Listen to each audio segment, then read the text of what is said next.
ပြုခြင်းရဲ့တော့ချက်ဂုံပြုတဲ့အခါမှာဂုံပြုခြင်းကိုတည်းအများရန်ပြန်ပြီးရိတ်သိမ်းရတက်တောင်တက်တာမဖြစ်တဲ့အချိန်မှာတော့ဒါဝိတ်ကဂုံပြုတယ်ကျွန်တော်ဘာလို့တက်တောင်တက်တာမဖြစ်ဘူးလို့ပြောရမလဲဆိုတကယ်တော့ရှောလို့သူ့လိုက်တက်နေတာဖြစ်တယ်ရှောလို့သူယုံပြီးတော့သူနေလိုက်မယ်ဆိုသူအသက်ခံအဲ့တော့ဂုံပြုတာကလေတင်ဂုံပြုတဲ့လူနဲ့မဆိုင်တင်နဲ့ပဲဆိုင်အဲ့ဒီလူကဂုံပြုခံထိုက်တာမထိုက်တာကြောင့်မဟုတ်တင်ကဂုံပြုတက်လို့ကိုဂုံပြုတာနားလည်မလားမသိဘူးကိုမောင်မတို့ဂုံပြုတယ်ဆိုတာကအဲ့ဒီလူနဲ့မဆိုင်ကိုနဲ့ပဲဆိုင်တခါတည်းမှာချွတ်သူပြောတယ်သူ့ဂုံပြုသူကယုံသွားလို့လားသူကလူလိန်လားမသိသူကဘလို့လူမှန်းလဲမသိပဲနဲ့ဂုံပြုမှုနဲ့ဆက်ဆံတင့်လို့လားဒါကြောင့်ကျွန်တော်တို့အများနဲ့ပြောတယ်ဖះเจ้าကိုဘသူပဲလာ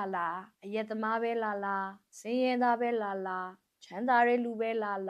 လူကြီးဖြစ်ဖြစ်ကလေးဖြစ်ဖြစ်အားလုံးကိုဂုံပြုမှုနဲ့ဆက်ဆံသူဘသူလဲဆိုတဲ့အရာသူကြောင့်မဟုတ်ကျမတို့ကဂုံပြုတတ်တဲ့လူဖြစ်တဲ့အတွက်ကြောင့်မလို့ဂုံပြုရမှာဖြစ်တယ်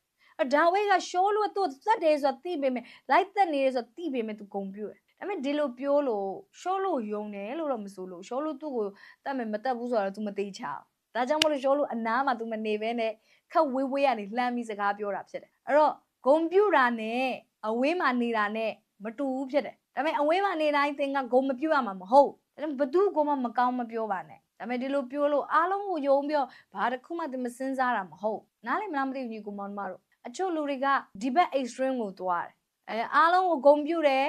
ဒါကြောင့်မို့လို့အားလုံးကိုယုံတယ်ဘာမှမစင်စားတော့ဘာမှမပိုင်းခြားတော့အဲ့လိုလဲလုပ်လို့မရတချို့ကြတော့လဲဘသူကမှမယုံဘူးဒါကြောင့်ဘသူကမှလည်းမလေးစားတော့အဲ့လိုလုပ်ဖို့လည်းမဟုတ်အားလုံးကိုဂုံပြုရမယ်ဒါပေမဲ့ဘုရားခင်ဉာဏ်ပညာပေးတဲ့အတိုင်း wisdom နဲ့ယုံကြည်ဖို့လှုပ်ရှားဖို့လိုတယ်ဒါကြောင့်မို့ဒါဝိတ်ကရှောလူရဲ့နန်းတော်ထဲမှာမနေဘဲနဲ့သူထွက်သွားတာဖြစ်တယ်ဒါပေမဲ့သူထွက်သွားတိုင်းသူဂုံမပြုတော့တာမဟုတ်နားလည်နိုင်ဖို့ဘုရားခင်မဆာပါစေသင်ဂုံပြုခြင်းမျိုးစေ့ကိုကျဲတယ်ဆိုရင်သင်ဂုံပြုခြင်းခံစားရလိမ့်မယ်ရန်သူတွေကလည်းသင်ကိုဂုံပြုလိမ့်မယ်အဲ့တော့အော်နာအရင်မဲ့အေးကြီးရှောလူကဒါဝိတ်ကိုဂုံပြုဒီပြင်ယောနသန်ကလည်းဒါဝိတ်ကိုဂုံပြုတယ်ကျမနဲ့အတူကြည့်အောင်100ခန်းကြီး18အငယ်1ကနေ9မိတ်ဆွေဒီမှာကြည့်ပါဒါဝိတ်ကိုရှောလူရဲ့သားယောနသန်ကချစ်တယ်သင်အိုးလိမ့်မယ်ဖခင်ကတဲ့ identity ကိုဒီဆော့ဖို့တင့်ကို honor လုပ်ဖို့ရန်အတွက်ဘာပေးမလဲဆိုလူတွေရှိမှမျက်နှာသာတင်ပေးမယ်ဖခင်ရှိမှမျက်နှာရယုံတာမကောက်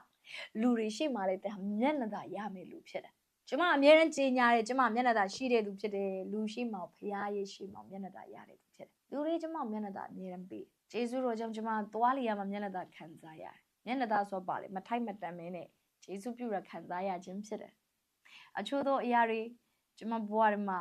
တဘာဝလုံးမျက်နှာသာကျမအမြဲတမ်းခံစားရတယ်ကျမအသက်အရွယ်နဲ့မလိုက်တဲ့ကောင်းကြီးမင်္ဂလာတွေကျမဘဝမှာခံစားရတယ်လူတွေကျမကိုချစ်ပေးကြတယ်ကူညီပေးကြတယ်အခါတည်းမှာ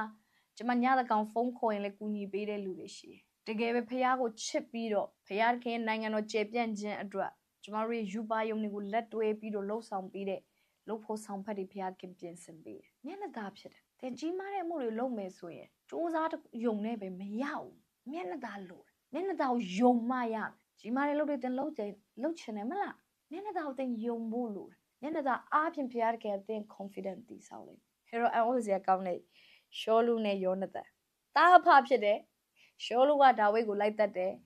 ယောနသန်ဒါဝိတ်ကိုချစ်တယ်ယောနသန်ဘလောက်ထိဒါဝိတ်ကိုချစ်လဲဆိုကိုနဲ့အမျှချစ်တယ်သူနဲ့မိတ္တာရဖွဲ့တယ်သူရဲ့ဝတ်လုံကိုချစ်ပြီးတော့ဘရင်သားရဲ့ဝတ်ရုံချွတ်တာမိတ်ဆွေဒါကြီးမားတဲ့အရာဖြစ်တယ်ဘုရားကဒါဝိတ်ရဲ့ identity ကိုတိဆောက်ပေးတဲ့အခါမှာတကယ်နန်းတော်ရဲ့အနီးကပ်ဆုံးအရာတွေသူ့ကိုပေးတယ်ဘရင်သားရဲ့ဝတ်ရုံကိုသူ့ကိုပေးတယ်ဘရင်သားကိုင်တဲ့လက်နက်တွေကိုသူ့ကိုပေးတယ်ဒါဝိတ်ကလုံးဝသူ့ကိုယ်သူမြင်တဲ့အမြင်ပြောင်းသွားတယ်တိုးကြောင်သားလေးဘွားကနေပြီးတော့စစ်သူကြီးတယောက်ပြီးသူ့ကိုယ်သူမြင်လာတယ်နန်းတော်နဲ့ငါနဲ့ထိုက်တန်နေဆိုတော့မြင်လာတယ်ရှောလူကဒါဝိတ်ကိုသူ့ရဲ့သမီးမိခါလာနဲ့ပေးစားတယ်တနည်းအားဖြင့်ပြောဆိုဘရင်ရဲ့တော်ဝင်မျိုးနွယ်ဖြစ်လာတယ်တစ်ချိန်လုံးကအမိဝမ်းထဲကပဲလေအပြစ်ဆွဲပါ၏ဆိုပြီးမိသားစုမှာညင်းပေခြင်းခံရတဲ့လူဘဝကနေပြီးတော့ illegitimate child ဆိုပြီးတော့ family မရှိတဲ့ဘဝကနေမိသားစုမရှိတဲ့ဘဝကနေအခုတော်ဝင်မျိုးနွယ်နဲ့အမျိုးတော်တဲ့လူဖြစ်လာဖခင်ကတဲ့ belonging ပေးမယ်တဲ့ကိုမိသားစုပေးမယ်သူ့ရဲ့နိုင်ငံတော်ရဲ့မိသားစုထဲမှာပါဝင်ခွင့်ပေးမယ်ယေရှုကကျမတို့ကိုဘယ်လိုခေါ်လဲသူ့ရဲ့ညီအကိုလို့ခေါ်တယ် မိတ်ဆွေသိပါသလားအဲ့ဒီတော်ဆက်မှုကပင်လေတင်းရဲ့ identity ကိုဖခင်တိဆောက်ပေးနေတာဖြစ်တယ်တင်းကဖခင်သားဖြစ်တယ်ယေရှုကကျွန်တော်တို့ရဲ့အကိုကြီးဖြစ်တယ်ဟာလေလုယာအာမင်ကျွန်တော်တို့ဟာအာဗြဟံမျိုးတွေဖြစ်တယ်အာဗြဟံမျိုးနွယ်တွေဖြစ်တယ်တင်မိဘမဲ့ဖြစ်ကောင်းဖြစ်မယ်တင်မိဘတင်ဆွန့်ပြတာဖြစ်ကောင်းဖြစ်မယ်တရား illegitimate child လို့ပဲဖုံးကွယ်ပြီးတော့မွေးလာရတဲ့အဖေမရှိပဲမွေးရအမေမရှိပဲမွေးရဖြစ်ကောင်းဖြစ်မယ်လူတွေကဲ့ရဲ့တာတင်ရဲ့မွေးဖွားခြင်းလူတွေကဲ့ရဲ့စရာဖြစ်ကောင်းဖြစ်မယ်ဒါပေမဲ့အဲ့ဒါတွေကလူတွေပြောတဲ့စကားတွေဖြစ်တယ်ဒါပေမဲ့ဖခင်အမြင်မှာတော့အဲ့လိုမမြင်ဖခင်တင့်ကိုသူ့ရဲ့သားလို့ခေါ်တယ်ဖခင်ကတင့်ကိုတန်ဖိုးရှိတယ်လို့ခေါ်တယ်သူ့ရဲ့မိသားစုဝင်အဖြစ်သတ်မှတ်တယ်တော်ဝင်မျိုးနွယ်အဖြစ်သတ်မှတ်တယ်ဒါဝိဒ်ကိုယောနသန်ကဗာပေးလဲဆိုသူ့ရဲ့လက်နက်တွေပေးတယ်တနည်းအားဖြင့်ဒါဝိဒ်အပေါ်မှာသူဟာယုံကြည်တယ်သူစိတ်ချတယ်ဆိုတဲ့အကြောင်းပြသခြင်းဖြစ်တယ်အဲ့တော့ရှောလို့ပဲကြည့်ပြီးစိတ်ထဲမကြနဲ့တင့်ကိုမျက်နှာသာပေးနေယောနသန်မြင့်မှာယောနသန်ကိုကြည့်ပြီးတော့တင့်ကိုဖခင်တီဆောက်ပေးနေတယ်တင့်ရဲ့အထေကစိတ်ချမှုတင့်ရဲ့အထေကဖြစ်ခြင်းတင့်ရဲ့အထေကကိုဖခင်မြင်သည့်နီးတူမြင်ခြင်းတေချာတီဆောက်ပါတေချာတီဆောက်ပါမိတ်ဆွေ reject လုပ်တဲ့လူတွေကိုပဲကြည့်ပြီးတော့ငိုမနေနဲ့ဘဝမှာကိုယ်ချစ်တဲ့လူရှိသလိုမုန်းတဲ့လူလည်းရှိတယ်ဒါပေမဲ့မုန်းတဲ့လူဘယ်နှယောက်လဲလို့လိုက်မရည်နေနဲ့တင်းကိုချစ်တဲ့သူတွေကိုကြည့်ပါတင်းကိုခွန်အားရတဲ့လူတွေကိုကြည့်ပါတင်းအားဖြင့်ကောင်းကြီးရနေတဲ့လူတွေကိုကြည့်ပါတင်းရဲ့ရှိခြင်းအားဖြင့်ဝမ်းမြောက်နေတဲ့သူတွေကြည့်ပါကျမတစ်ခေါက်ကကျမတရားဟောတဲ့အခါမှာလူအချို့တွေဝေဖန်တဲ့ရောက်ခံစားရတဲ့အတွက်ကျမအရင်စိတ်မကောင်းဖြစ်တယ်နောက်တစ်ခါတရားဟောဖို့တော့မှခွန်အားတော်ကုန်သွားတယ်ဒါပေမဲ့အဲ့အချိန်မှာဘုရားသခင်ကျမကိုဗာပြောလေးဆိုဆာရာကြီးမင်းရဲ့တရားဟောချက်ကိုစောင့်နေတဲ့လူတွေရှိတယ်ကျမရဲ့ယူပါယုံထဲမှာဘုရားခင်မျက်နှာတွေပေါ်ပြအဲ့ဒီလူတွေမျက်နှာကိုကျမမြင်တဲ့အခါကျမသိသွားတယ်ကျမပြောတဲ့အရာတွေခွန်အားမရတဲ့လူရှိတယ်လို့ကျမပြောတဲ့အရာတွေခွန်အားရတဲ့သူတွေလည်းအများကြီးရှိတယ်ကျမဘယ်သူတွေအတွက်မတ်တရက်မှာလဲအဲ့တော့သင်ကိုဘုရားခင် identity တိဆောက်ပေးတယ်ဒါပေမဲ့သင်ကြီးတဲ့နေရာမှန်ဖို့တော့လို့